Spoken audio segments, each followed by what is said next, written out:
রাধা চরিত্রামৃত থেকে জানা যায় একবার শ্রীকৃষ্ণ একটি বৃক্ষে বসে বাঁশি বাজাচ্ছিলেন।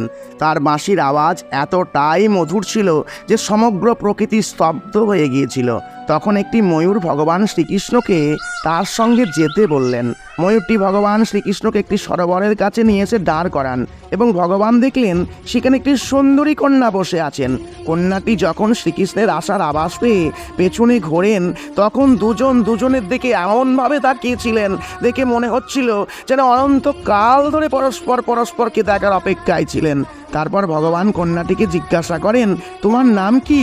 তখন কন্যাটি উত্তর দেন, আমার নাম রাধা। তখন শ্রীকৃষ্ণ বললেন, আমার নাম কৃষ্ণ। তখন রাধারানী বললেন, সেই কৃষ্ণ যে কৃষ্ণ সকল গোপীদের ঘরে মাখন চুরি করে?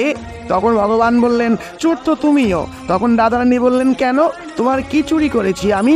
তখন শ্রীকৃষ্ণ বললেন, তুমি তো আমার হৃদয় চুরি করেছো।